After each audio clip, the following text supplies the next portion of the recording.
Претходно, актуелните политички случувања, разговорите за формирање нова влада помеѓу СДСМ и ДУИ, како и оние различни тонови кои што доаѓаат од социјалдемократите и Демократската унија за интеграција околу тоа дали и што ќе биде прифатено од Тиранската платформа, дали таа ќе биде дел од програмата на новата влада, ситуацијата во ВМРО ДПМН. За сите овие теми во вестите во 19 разговараме со аналитичарот Александар Пандов. Господин Пандов, добро вечер и добро дојдовте во студиото на телевизија Нова. Добро вечер, добро ве најдов. Актуелен сте и сега и изминатиот период со ваши ставови како вака на телевизиски настапи, така и по социјалните мрежи. Последното ваше размислување беше токму на темата која што ја споменав и во најавата, дисонантните тонови помеѓу СДСМ и ДУИ, СДСМ и албанските партии околу тоа што е прифатено, повторно се вртиме нели околу Тиранската платформа. Заев го доби мандатот од Иванов, достави при доделувањето на мандатот гаранции во писмена форма за тоа дека ќе биде зачуван унитарниот карактер, уставниот поредок, писмени гаранции реков, меѓутоа, иако е од името на целата коалиција парламентарното мнозинство кое што го застапува само Заев е потпишан овие гаранции, исто така во дебати, гледајќи ги деновиве албанците, представниците на албанските партии, повторно ја туркаат платформата, иако Заев гарантира дека нема да има нарушување на унитарност. Остава ли ова простор за сомнеш? Па да, како не остава простор за сомнеш? Сомнешот е голем затоа што пред се работи за Зоран Заев. Човек кој што е докажан лажов, човек кој што во ист ден менува неколку пати изјави. Тоа X примери имаме такви. Конкретниот случај, значи пред очи на цела јавност, беше прикажан документ во кој што тврдеше дека не постои Тиранска платформа, декларација дека сето тоа е закопано, дека тоа е мртво и дека со помош на меѓународната заедница тоа е постигнато и дека албанските партии едноставно само ќе дадат поддршка на него како мандатар.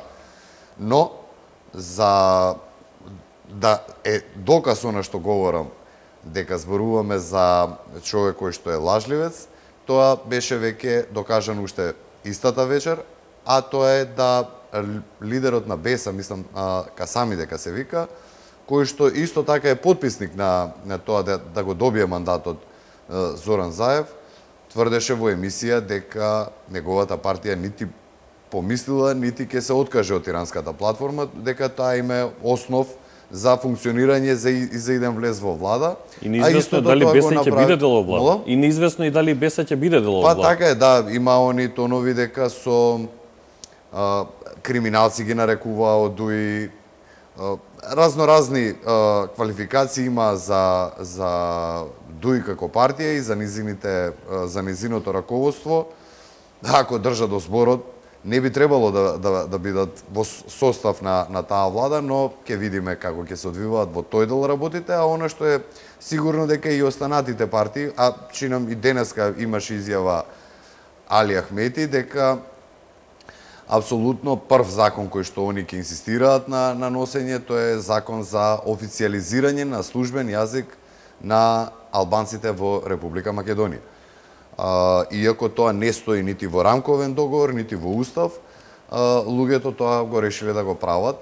Како ќе го изменаџираат во јавност кој лаже сега, дали Заев лаже или албанските политички партии, чинам за кратко време ќе видиме.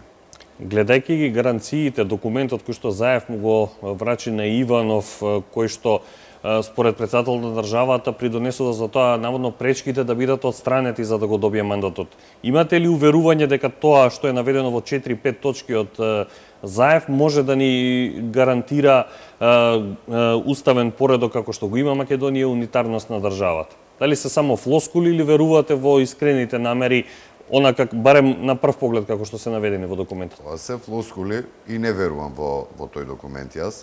Како успеа господинот председателот Иванов Заев да го увери со тој документ, секоја му чест. Дополнително што бев изненадена, тоа е дека кај председателот постои уверено сега дека со ова политичката криза е завршена и дека апсолутно се ќе биде во ред. Кај мене постои огромен сомнеш дека на праг ни е создавање на албанско-Соросова коалиција, која што има две намери. Прво, после 2001-2002 година да направи многу голем чекор кон албанизација на Македонија и правење на трета албанска држава. И број 2, тоа е да се промени уставното име на Република Македонија како главен и основен проблем за влегување на Македонија во НАТО. Што може да очекуваме од разговорите Заев Ахмети околу составот на идната влада? Зборам и за распределба на ресори, и за персоналниот предлог кој ќе дојде од двете партии. Има спекулации дека Ахмети, иако е со 10 пратеници, барал 8 министерства, Заев нудел 5. Е ли во позиција Заев, иако во оваа влада, ако биде составена, има најголем број на пратеници 49, да има помалку министерства од партиите на албанците или барем од ДУИ? Многу работи се денови и во минатите 2-3 години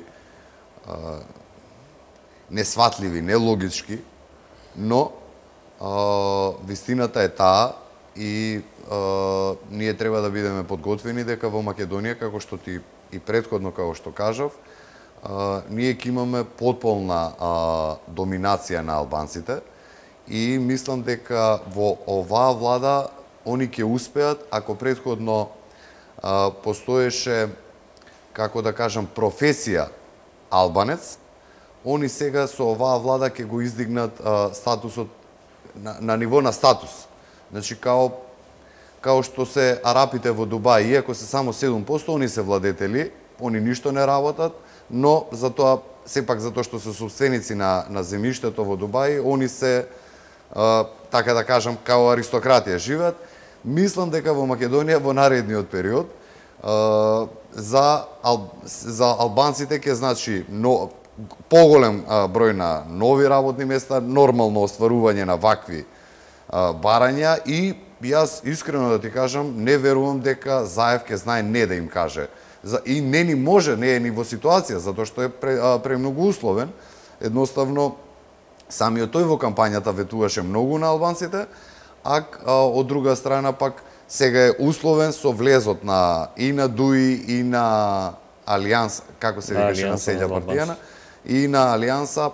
Верувам дека и БЕСА и како се викаше и ДПА. Види, на крајот од денот, околу самото гласање на влада, Градо, јас немам дилема дека албанците ќе изгласаат онака како што ќе им каже, како е сега популарно, сценаристот. Или меѓународна, како Фрчко ги ословува, мислам дека он како што ословува е поправилно.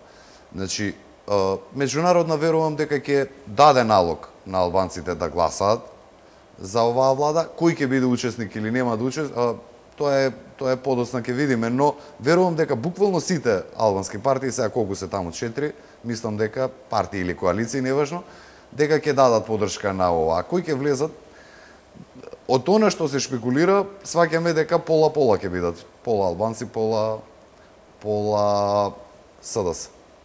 Каков развој на настаните можеме да очекуваме доколку се искомплицира работата во насока на непочитување на она што Заев го достави на писмено кај Иванов? И ВМРО ДПМН, вклучително лидерот Груевски, рече дека партијата и народот повика да остане буден и дека жестоко ќе реагира доколку има опасности по унитарноста и уставниот поредок. Според Иванов, рековме, пречките се отстранети, но останува тоа што го вети Заев да се спроведе на дело. Можно ли е нова компликација на актуелната политичка состојба во Македонија? Види, Градо, гаранциите. Јас ќе те посетам 1991 година. Дојде Бадинтер, француски правник, уставен судија, во светот на правото еден од најголемите. Со највисоки оценки за македонскиот устав. Токму така. 91 година човекот дојде и сосема накратко да кажеме на гледачите, оцени дека Македонија и Словенија единствени се две земји кои што ги исполнуваат сите услови за да станат независни држави и дека треба да бидат признаени. Македонија не беше признаена, а Словенија и Хрватска беа признаени. Знаеме дека СЈО е неуставно. Не постои човек кој што иоле малце отворил нешто да прочита и СЈО функционира. Сите видовме, значи сите видовме, нема член овој или член оној, дека Талја Џафери не доби 61 пратеник. Глас. Тоа не мора право да знаеме. Ама знаеме дека изборот на председател во собранието се врши со 61 пратеник. Немаше толку, беше признаен од, повторно ќе речем, меѓународна заедница. Не беше во салата Али Ахмети, не беше најстариот пратеник. Значи, не беа, ако ги броиме и на двете раце кренати, као за Синда гласа на, како се викаше портпаролов на СДС, на Шилегов и две раце дигне, и тие да ги изброиме, повторно немаше. Но, доаѓаме до ова, дека повторно беше признаен Талат Џафери као председател на собранието.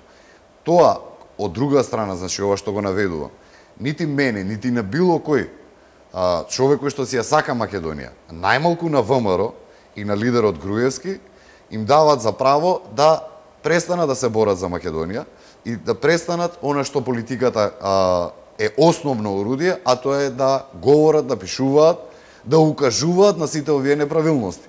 Дека ние ќе гледаме и понатака неправилности, или еве друг пример.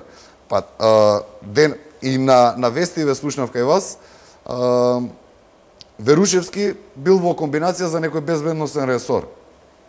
Тоа е, значи не е до мене, тоа е најкласичен пример како човек може со криминал, со работење против државата, да напредува во животот и да прави општествена кариера. Ако тоа се случи, значи човеков видовме дека посочено беше, се кажано дека учествувал во прислушнување но во Македонија во овие околности кога е Македонија под ваков притисок каков што е сега во моментов, кога имаме такво признавање на Талат Џафери за председател од таа меѓународна заедница, мене нема да ме изненади, мене нема да ме изненадува дека такви работи ќе гледаме и во иднина. И повторно ќе кажам, тоа пак од друга страна никако не му дава на право на ВМРО и на господинот Груевски што погласно и што попрецизно да бидат лоцирани сите тие аномалии кои што ќе ги прават. Јас верувам дека ќе биде изгласана таа влада на Заев и на албанците и да бидат главен коректор кој што се надевам дека на на брзи избори, дали ќе бидат заедно со локалните, во што искрен да бидам, се надевам, но не верувам, или веќе наредната година да граѓаните го дадат конечниот суд на ова сега што се случува. Ќе им биде малку потешко продолжувањето на мандатот на СЈО и оној реизбор генерален на судии да го извршат без поддршка на ВМРО ДПМН во парламентот. Какви сценарија можеме во оваа насока да очекуваме? Градо, јас ако сум на место на Заев, ова сега што го најавуваат комплетен реизбор на судиите, јас би го направил со колку гласови имам толку. Значи, верувам дека повторно таа меѓународна заедница та биле потребни 80 гласови или не биле потребни 80 гласови, што ќе смени. Ако за втора функција во државата, а тој е председател на собрание, за нив нема никаков спор, зошто би имало спор околу ова?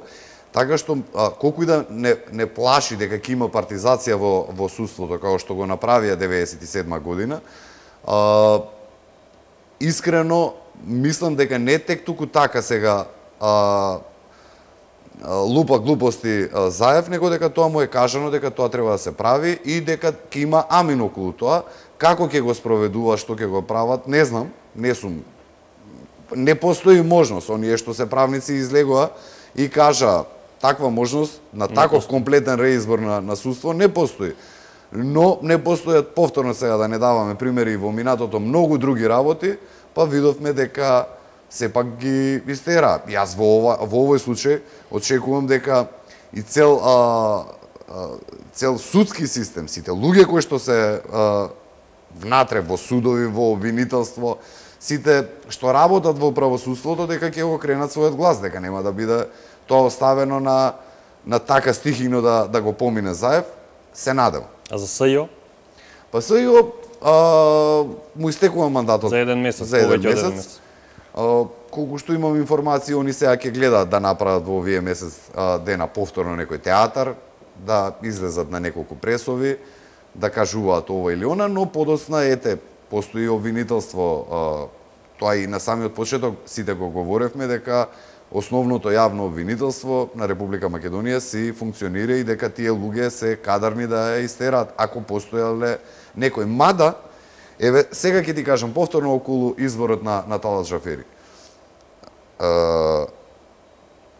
Беше на сила направен.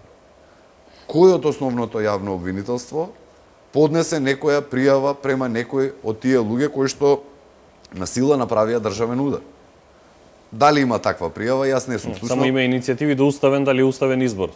Така е, но нема против никој од тие учесници кои што тоа го направија. Тоа е повторно пример дека утреден, ако вие имате поддршка од тие луѓе во меѓународна заедница, таму е валјда пракса дека може со помал број на пратеници, дека може на таков начин да се бираат било што да се прави во парламентот, а со самото тоа да се носат и разноразни закони. Имаше едно здружение кое се појави изминативе денови, повикуваше на одговорност на сите пратеници кои што гласале за Джафери, вклучително и СДСМ и ДУИ, ќе видиме со што ќе резултира тоа. И уште едно прашање, споменавте и ВМРО-ДПМН и Груевски како лидер. Позицијата со 51 пратеник, најмногу на изборите освоени, да се оди во опозиција, им дава и право, но и обврска да бидат жестока, будна опозиција. Што можеме да очекуваме од ВМРО-ДПМН во периодов кој што предстои? Дали можеме таму да очекуваме некои реформи персонални во начинот на делување? И имаше одредени информации, спинови, како за позицијата и на... Се правеше паралела како ќе излезе информации за позицијата и на Заев во СДСМ, веднаш по изборите почна некои да релативизираат и позицијата и на Груевски како лидер на ВМРО-ДПМН. Споменавте во вашиот Facebook статус, ВМРО-ДПМН ќе оди во опозиција после 10-11 години на власт, неколку изборни победи, фактички оди во опозиција како победник. Види, Градо, да бидеме на чисто, значи, ВМРО дали ќе направи некоја реформа сега внатре во партијата, треба да те подсетам дека партијата победи на 11 декември. И покрај цела кампања и специјална војна која што се води против нејз. Така што, дали таму е потребно освежување, не знам, јас не сум во структури на партијата, тоа предпоставувам дека ќе знае најдобро да го одговори Груевски, но верувам и да има, тоа ќе бидат некои хокеарски промени. Нема да има некоја театралност во која што ќе се наредат 20 луѓе, па не се овие се, тоа мислам дека вод ќе се случи. Но оно што јас би сакал да го потенцирам, а тоа е дека токму господинот Груевски е тој човек кој што бил главниот столб во државата и во партијата. Тој е човекот кој што 10 победи во низ прави, тој е човекот кој што има направено X реформи, новитети во државата, закони донесени. Тој е човекот кој што конечно на крајот од денот, повторно ќе кажам, на последните избори како кандидат за премиер, најголем број на луѓе го изгласале и на сите анкети, јас колку што ги гледам, и понатака убедливо најголема поддршка има околу претседателот Никола Груевски. Најважното е тоа дека ако до сега имало специјална војна против ВМРО и против Македонија и против Груевски, мислам дека сега во наредниот период е за очекување дека многу поконцентрирано ќе бидат насочени против Груевски и тоа секој еден родолюб, секој еден човек кој што си ја сака татковината, секој еден човек патриот, мора да знае дека основната оска околу која што без никакво размислување треба да се застане и треба да се даде поддршка, тоа е господинот Груевски. Господин Пандов, ви благодарам за гостувањето во вестите на телевизија Нова.